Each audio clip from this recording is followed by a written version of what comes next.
రాబోయే గణేష నిమజ్జనం సందర్భంగా 50 మంది ఆలూరు తాలూకా ప్రజలకు అంతేకాకుండా పత్తికొండ సబ్ డివిజన్లోని ప్రజలందరికీ తెలియజేయడమేమనగా ఈ వినాయక నిమజ్జనం సందర్భంగా ఎవరైతే విగ్రహాలు ఏర్పాటు చేస్తున్నారో వాళ్ళందరూ కూడా ముందు అనుమతి తీసుకోవాలి. ముందస్తు అనుమతి తీసుకోవడంలో భాగంగా సింగిల్ విండో సిస్టమ్ అని చెప్పేసి సపరేట్గా ఒక యాప్ అనేది గవర్నమెంట్ క్రియేట్ చేయడం జరిగింది. అంటే ఈ సింగిల్ విండో సిస్టమ్ అంటే ఏం కాదు, ఈ ఎంఆర్ఓ అయితేనేమి, ఆర్ఎన్బి అయితేనేమి, ఫైర్ అయితేనేమి, లేకపోతే పోలీస్ అయితేనేమి వివిధ డిపార్ట్మెంట్ల దగ్గరికి ప్రతి డిపార్ట్మెంట్ దగ్గరికి తిరగడానికి ప్రజలకు ఇబ్బందికరమైన పరిస్థితి అనేది ఉంటుందని చెప్పేసి ఆ విధంగా అందరి దగ్గరికి వెళ్లకుండా జస్ట్ మీరు కేవలం యాప్లో మీరు ఎంటర్ అయిపోతే అన్ని డిపార్ట్మెంట్కి సంబంధించిన ఏ విధంగా మీరు పెడుతున్నారో ఏం కథ అని మీరు స్పెసిఫికేషన్స్, మీ అడ్రస్ పర్టికులర్స్, తర్వాత మెంబర్స్ ఎవరు, ఇవన్నీ కూడా వివరాలన్నీ కూడా అందులో పొందుపరిస్తే ఆటోమేటిక్గా మీకు ఆన్లైన్లోనే కూడా అనుమతిని ఇవ్వడం అనేది జరుగుతుంది.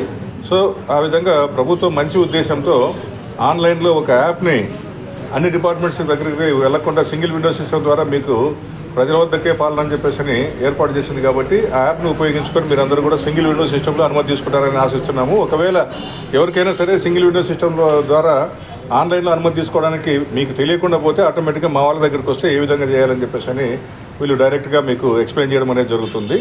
ఇక అంతేకాకుండా విగ్రహాలు ఏర్పాటు చేసిన తర్వాత పాండల్స్ దగ్గర కమిటీ మెంబర్స్ అందరూ కూడా బాధ్యత తీసుకోవాలి.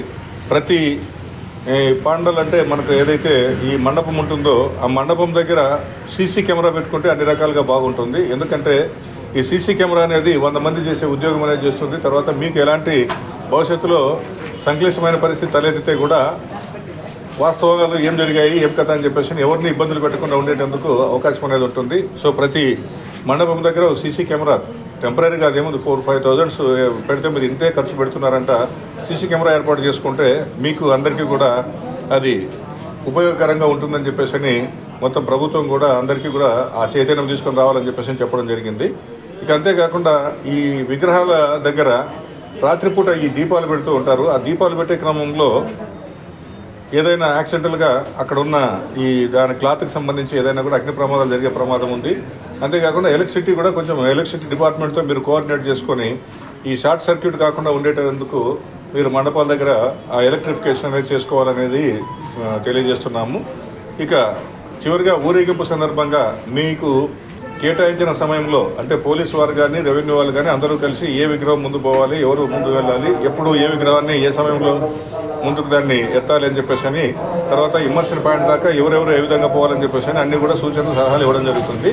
వాటన్నిటికీ అనుగుణంగా మీరు ఎప్పటికప్పుడు సూచనలు, సలహాలు పాటించి మీరు ముందుకు వెళ్తే, అంతేకాకుండా అక్కడ ఎక్కడైతే ఇమ్మర్షన్ పాయింట్ ఉందో అంటే నిమజ్జనం పాయింట్ అక్కడ కూడా కొంత ఈ కాలువలో వేసేటప్పుడు ఏమాత్రం నిర్లక్ష్యం వహించినా కూడా విగ్రహాలతో పాటు ఆ నిమజ్జనానికి వెళ్ళిన భక్తులు కూడా అపాయం జరిగే ప్రమాదం ఉంటుంది. సో అలాంటి నిర్లక్ష్యం వల్ల అపాయాలు ఏది జరగకోకుండా అందరూ కూడా అన్ని జాగ్రత్తలు తీసుకొని భవిష్యత్తులో జరగబోయే వినాయక నిమజ్జనం సందర్భంగా ఇంతకుముందు ఏ విధంగా అయితే ఆలూరు ప్రజలు ఎలాంటి అవాంఛనీయ సంగతులకు పాల్పడకుండా, ఎలాంటి దుర్ఘటనలు జరగకుండా ఏ విధంగా అయితే చేస్తున్నారో ఆ విధంగా చేసుకుని అందరూ కూడా సంతోషంగా, ఉత్సాహంగా జరుపుకుంటారని చెప్పేసి నేను ఆశిస్తున్నాను.